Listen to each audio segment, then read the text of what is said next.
যখন কয়েকবার দেবে গেল তখন সূরা মালিক সে বুঝতে পারলো নিশ্চিত ভাবে যে না, আল্লাহ রাসূলকে হত্যা করা যাবে না, তার কারণ আল্লাহ রাসূলের বিশেষ সাহায্য আল্লাহ রাব্বুল আলামিন করতেছেন, অতএব তাকে হত্যা করা সম্ভব নয়। সে সাথে সাথে কি আপনার মুসলমান হয়ে গেল, সাথে মুসলমান হয়ে গেল এবং বললেন যে আপনারা যান, নিরাপদে যান, আমি এখন মানে কি ফিরে যাচ্ছি কাফের মুশরিকদেরকে, যাদের সাথেই আমি দেখা পাবো আমি বলবো যে না, আমি এদিকে পুরোপুরি দেখে এসেছি, আল্লাহ রাসূল সাল্লাল্লাহু আলাইহি ওয়াসাল্লাম এদিকে রাস্তায় কি যায় নাই। তো সূরা মালিক মুসলমান হয়ে যখন ঘুরে যাচ্ছে, যত লোক ওই রাস্তা দিয়ে আসছিল সকলকে বলতেছে যে না, আমি অনেক দূর থেকে দেখে এসেছি, অনেক রাস্তা পর্যন্ত গেছি, এদিকে কি আল্লাহ রাসূল সাল্লাল্লাহু আলাইহি ওয়াসাল্লাম যান নাই, সবাইকে কি আপনার ফেরত নিয়ে মক্কায় আসে। তো এখন দেখেন যে আল্লাহ রাব্বুল আলামিন যদি বাঁচাতে চান তাহলে পৃথিবীর কেউ হত্যা করতে পারে না। তো এইভাবে আল্লাহ রাসূল সাল্লাল্লাহু আলাইহি ওয়াসাল্লাম মদিনায় পৌঁছে গেলেন। এই মদিনায় পৌঁছার আগে আল্লাহ রাসূল সাল্লাল্লাহু আলাইহি ওয়াসাল্লাম অর্থাৎ হিজরত করার আগে আরেকটি যেটা কাজ করেছিলেন সেটা হলো যে আমরা অনেক সময় আমরা দাওয়াত তাবলীগের কাজ যে আমরা করি, আমাদের পরিবেশ, মানুষের মন মেজাজ, এই ব্যাপারেও কি আমাদের সজাগ থাকতে হবে। বুঝে আসছে না? আসলে আমরা অনেক সময় মানে পরিবেশ বুঝি না, অবস্থা বুঝি না, অবস্থাকাল পাত্র এগুলো না বুঝার কারণে হঠাৎ আমরা কি দাওয়াত দিয়ে ফেলি বা একটা কথা বলে ফেলি, তখন কি সে আমাদের উপর চটে যায়।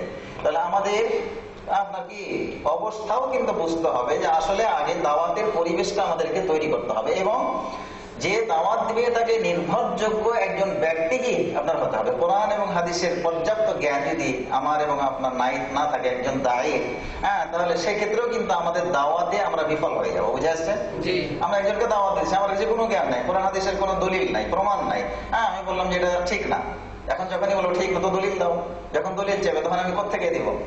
তো এই জন্য একজন দায়ীর মেন যে বৈশিষ্ট্য সেটা হলো যে আপনার পর্যাপ্ত কোরআন এবং হাদিসের জ্ঞান তাকে অবশ্যই কি আপনার থাকতে হবে। আজকাল মাশাআল্লাহ যে সমস্ত ভাইরা 40 দিনের জন্য বের হয়, জীবন চিল্লার জন্য বের হয়, তারপরে আপনার আরো চিল্লার জন্য বের হয়, দাওয়াত তাবলীগের কাম করে না, তাদের ইলম থাক আর না থাক, ওই যে গদ বাঁধা কিছু নিয়ম তারা মানে ভাই আপনার নামাজের পরে সবাই বসে যাবেন, ইমান আমলের আলোচনা হবে, অনেক অনেক ফজিলত, সুবহানাল্লাহ, এরকম। তারপরে আপনার এই যে বয়ান শুরু হয়, তালিম যে শুরু হয়, সেই তালিমে সেই বয়ানে আপনার কোরআন হাদিসের কোনো আলোচনা আপনার নাই, শুধু ফজিলত আর ফজিলত, লক্ষ কোটি ফজিলত কোত্থেকে পাওয়া যাবে, তার দলিল আদিল্লাহ কোনো বলা বলি নাই, শুধু বুজুর্গানে দিন বলেছেন, ওলামা হযরত বলেছেন। আরে ওলামা হযরত বললে তার তো দলিল থাকতে হবে, তাই না?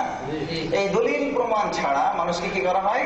আপনার দাওয়াত দেওয়া হয়। আল্লাহ তাআলা কোরআনে কি বলছেন? উদউ ইলা সাবিলি রাব্বিকা বিল হিকমা, অর্থাৎ তোমরা আল্লাহর পথে মানুষকে আহ্বান করো, দাওয়াত দাও, কি হিকমত অর্থাৎ জাগ্রত জ্ঞান সহকারে, কোরআন এবং হাদিসের জ্ঞান সহকারে তুমি কি করো? মানুষকে ইসলামের পথে দাওয়াত দাও। তো যে সমস্ত ভাইয়েরা আপনার 40 দিনের জন্য আপনার বের হয়, চিল্লার জন্য বের হয়, তাদের কোনো আপনার কোরআন হাদিসের জ্ঞান আছে?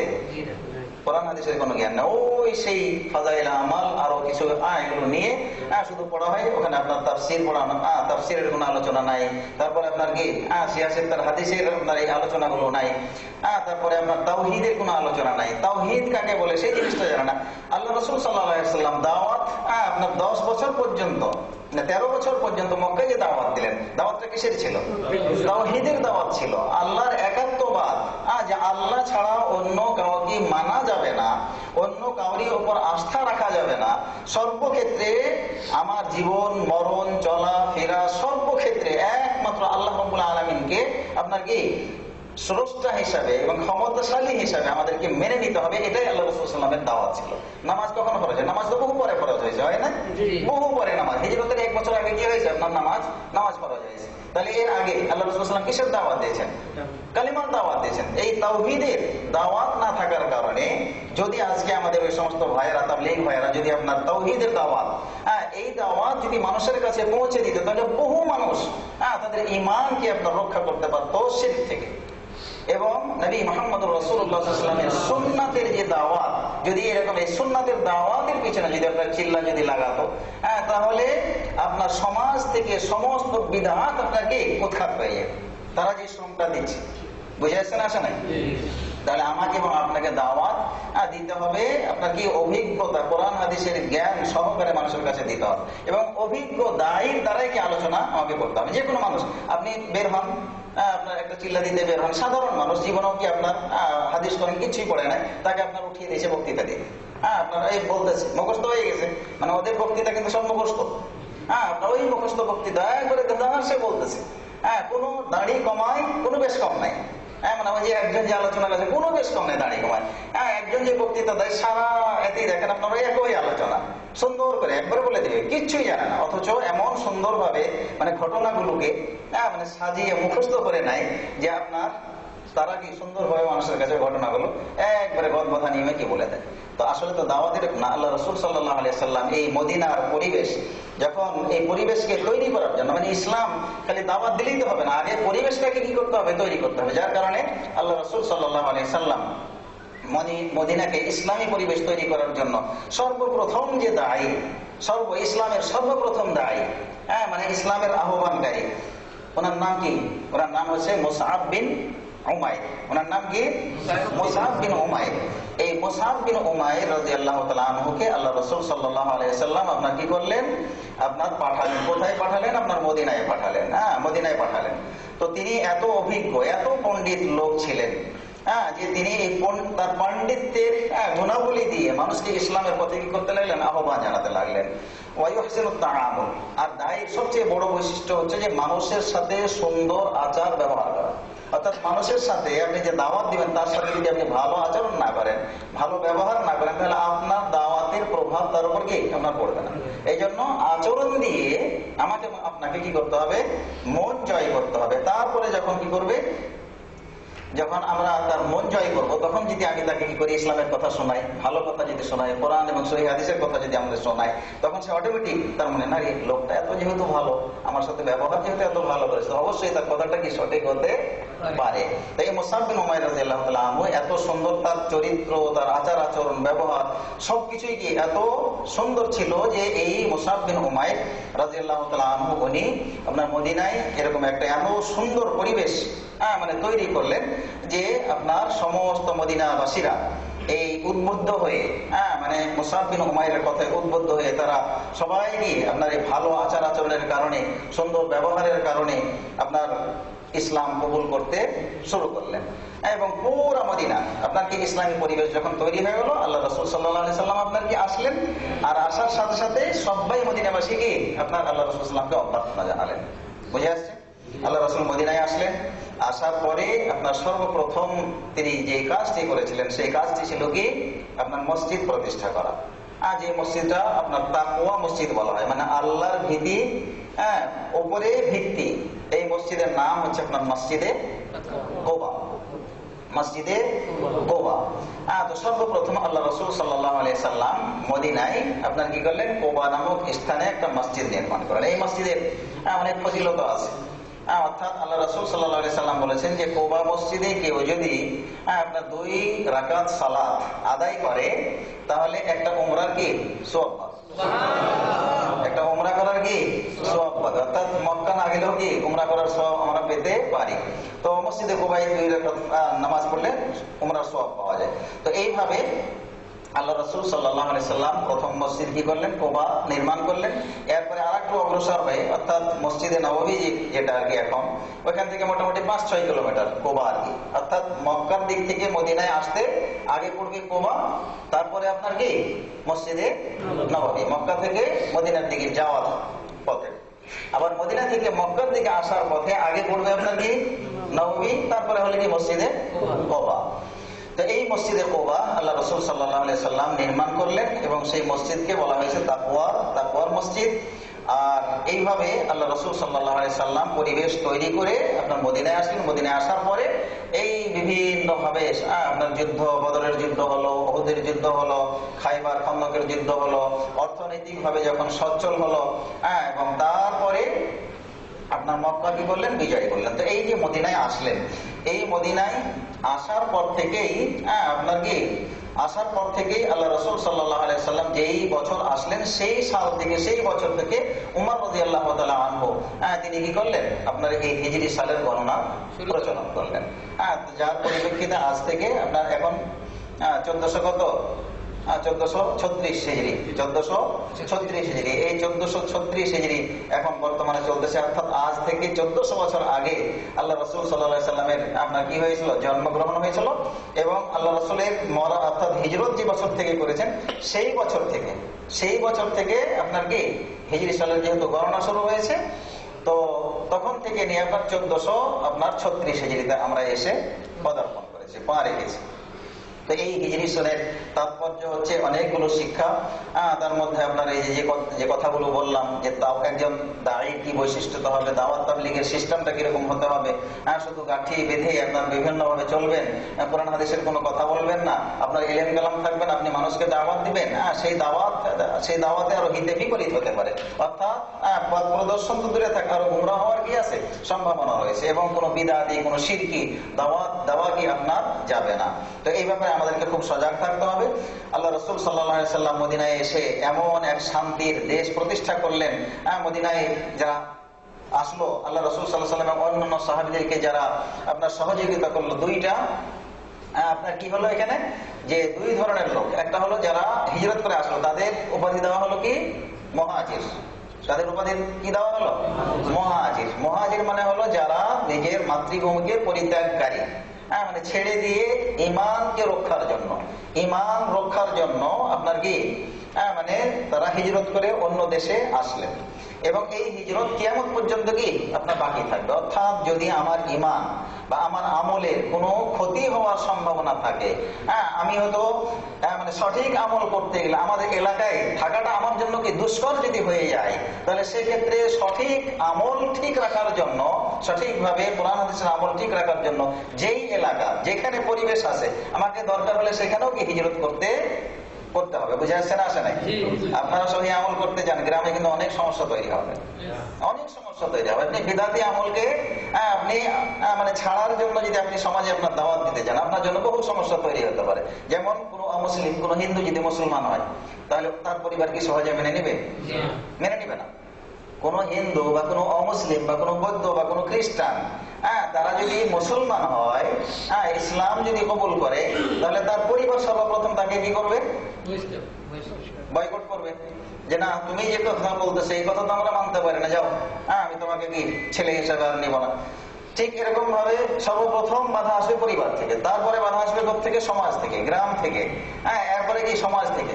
তো এরকম বাধা আপনার কি আসবে যদি অমুসলিমেরা মুসলমান হয়। ঠিক একই ভাবে যদি আমরা মানে যেই পরিবেশে বিদআতি আমলে যদি আমরা অভ্যস্ত হয়ে থাকি, আমাদের সমাজ যদি ওইভাবে গড়ে ওঠে, শিরকি পরিবেশে যদি আমাদের পরিবার, পরিজন, গ্রাম, এলাকা যদি আপনার গড়ে ওঠে, তাহলে সেক্ষেত্রেও কি যদি আপনি সেটা সুন্নাতের কথা বলতে যান, তাহলে সেখানেও কি আপনার বাধা আসবে না? আপনি যখন বলবেন যে না, মানুষ বললে দাওয়াত খাওয়া গিয়ে এরকম ঢালাও ভাবে খাওয়া যাবে না, আপনাকে মেনে নেবে, কয় কি বেটা দুবাই গেছে একবারে শিয়া হয়ে গেছে, দুবাই গিয়ে ওহাবি হয়ে গেছে, শিয়া হয়ে গেছে, এই শিয়াতে হয়ে গেছে। অথচ শিয়া কি বা তাদের আমল আখলাক কি সম্পর্কে আমাদের মোটেও কি ধারণা নাই। তো সর্বপ্রথম বাধা আসবে আপনার বাবার কাছ থেকে, আমার বাবার কাছ থেকে, যে এবারটা একবার পুরো হাবি হয়ে গেছে, নামাজ হাবি হয়ে গেছে, শিয়া হয়ে গেছে, এই হুকুম আসবে। এরপরে আরো বহু ধরনের বাধা বিপত্তি আমাদের পরিবারের থেকে আসবে। এমনও হতে পারে যে আপনাকে পরিবার থেকে কি আপনাকে তাড়িয়েও দিতে পারে। তাহলে সেই মুহূর্তে আপনাকে বা আমাকে আল্লাহ রাসূলের সুন্নাতকে বাঁচানোর তাগিদে প্রয়োজন হলে আপনার কি সেই এলাকাও যদি ছাড়তে হবে। কিসের ক্ষেত্রে? আল্লাহ রাসূলের দিনের মহাব্বতে এবং আল্লাহর দিনের কি মহাব্বতে আমাকে এবং আপনাকে হিজরত করতে হবে, যেমনি ভাবে আল্লাহ রাসূল সাল্লাল্লাহু আলাইহি সাল্লাম হিজরত করেছিলেন। আল্লাহ রাসূল কিসের জন্য হিজরত করেছিলেন? দিনের জন্য হিজরত করেছিলেন। দিনের জন্য না, ঈমানকে রক্ষার জন্য কি করেছিলেন? আপনার হিজরত করেছিলেন। যদি তাদের প্রস্তাবকে মেনে নিতেন তাহলে কি হিজরত করতে হতো? কাফেররা প্রস্তাব দিয়েছিল, ঠিক আছে আমরা তোমার ধর্ম মানবো, তো তুমিও কি আমাদের ধর্ম মেনে নাও। আল্লাহ রাসূলকে তো প্রস্তাব এটাই দেওয়া হয়েছিল যে তোমার ধর্মকে আমরা মানবো, ঠিক আছে, তুমি যা বলছো সবই করবো, কিন্তু আমাদেরও কি আমরা যেটা করছি সেটাও কি তুমি করো, তাহলে তো মিলেমিশে কি আর কোনো সমস্যা নাই। তা আল্লাহ রাসূল সাল্লাল্লাহু আলাইহি ওয়াসাল্লাম কি করেছিলেন? মেনেছিলেন?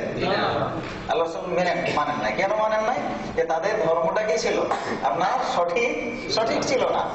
যার কারণে আল্লাহ রাসূল সাল্লাল্লাহু আলাইহি ওয়াসাল্লামকে বহু প্রস্তাব দেওয়া হয়েছে যে সবচেয়ে সুন্দরী নারী দিব, হ্যাঁ, এবং তোমাকে দেশের কি প্রেসিডেন্ট বানিয়ে দেবো, হ্যাঁ, তবু তুমি কি করো, মানে আমাদের ধর্মটা মেনে নাও, তোমার দাওয়াত তাবলীগের কাজ কি ছেড়ে দাও।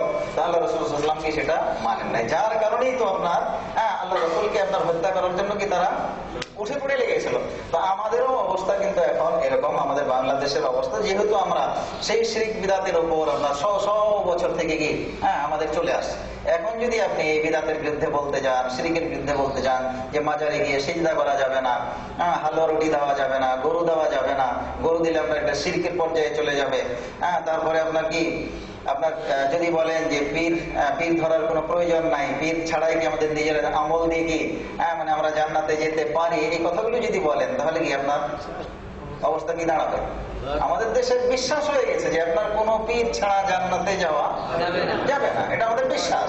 এখন ওই সমাজকে আপনার পরিবর্তন করতে হলে বা দাওয়াত দিতে গেলে অবশ্যই কি আমাদের উপর বিভিন্ন ধরনের বাধা আসবে। তো এই বাধার কারণে যদি প্রয়োজন হয়, তাহলে বাংলাদেশেও তো এরকম এলাকা আছে নাই, যেখানে পরিবেশ আছে, কোনো বিদাত নাই, যেখানে শিরকের কি মানে শিরক নাই, শিরকি কাম করে না, এরকম যে মানে এলাকা আছে না নাই? বাংলাদেশের বহু আছে, আপনারা হয়তো জানেন না। বহু ডিস্ট্রিক্টে আপনার 10 মাইল, 15 মাইল, 20 মাইল, 50 মাইল পর্যন্ত কি এরকম এলাকা আছে। প্রয়োজন হলে সে সমস্ত এলাকাতেও কি বসবাস আমাদেরকে করতে হবে। হিজরতের দরজা কিয়ামত পর্যন্ত কি থাকবে? বাকি থাকবে, খোলা আছে।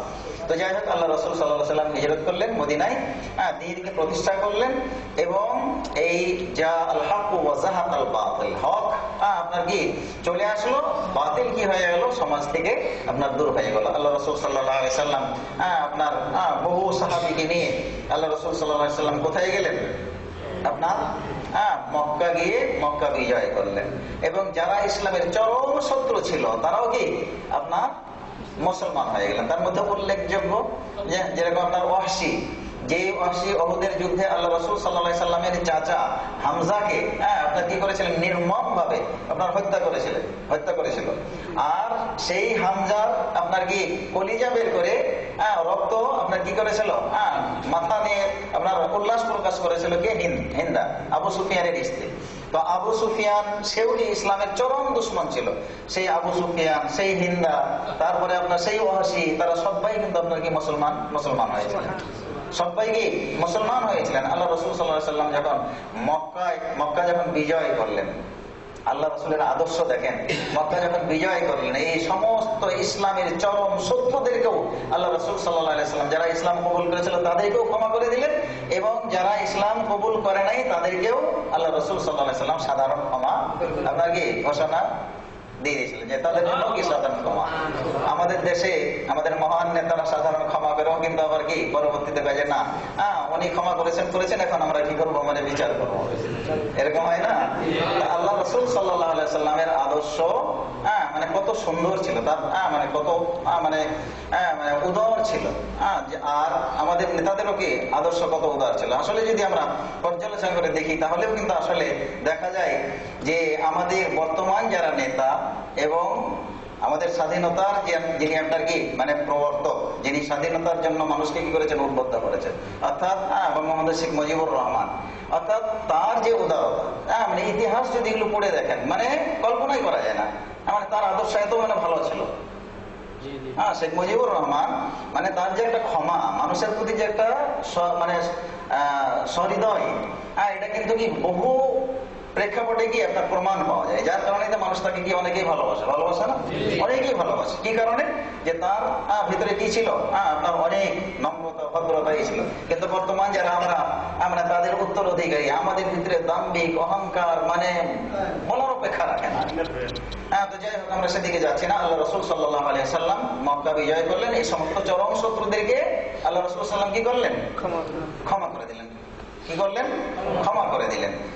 এবং এই ওয়াহশীর মনে মনে একটা প্ল্যান হলো যে আমি ইসলামের সবচেয়ে প্রিয় একজন ব্যক্তিকে কি করেছি, মানে হত্যা করেছি। অতএব ইসলামের সবচেয়ে নিকৃষ্ট একজন শত্রুকে আমি হত্যা করে মানে আমার এই পাপের আমি কি করতে চাই, প্রায়শ্চিত্ত করতে চাই। কি করতে চাই? প্রায়শ্চিত্ত করতে চাই। সেই ওয়াহশী ইসলামের সবচেয়ে বড় দুশমন, মানে মুসাইলামতুল কাযযাব আল আনাসি, অর্থাৎ আল্লাহ রাসূলের পরে নিজেকে কি বলে দাবি করেছিল? নবী বলে দাবি করেছিল। কি বলে দাবি করেছিল? নবী বলে দাবি করেছিল। তো এই আসওয়াদ আল আনাসি, মুসাইলামতুল কাযযাব আল আসওয়াদ আল আনাসিকে এই ওয়াহশী আপনার কি হত্যা করেছিল। তাহলে সবচেয়ে ইসলামের জনপ্রিয় একজন ব্যক্তিকে হত্যা করে যেরকম সে অনুতপ্ত, এবং সবচেয়ে ইসলামের চরম এক শত্রু নিকৃষ্ট ব্যক্তিকে সে হত্যা করে তার নিজের যে একটা অপকর্ম, এই অপকর্মটাকে সে আপনার কি করেছিল?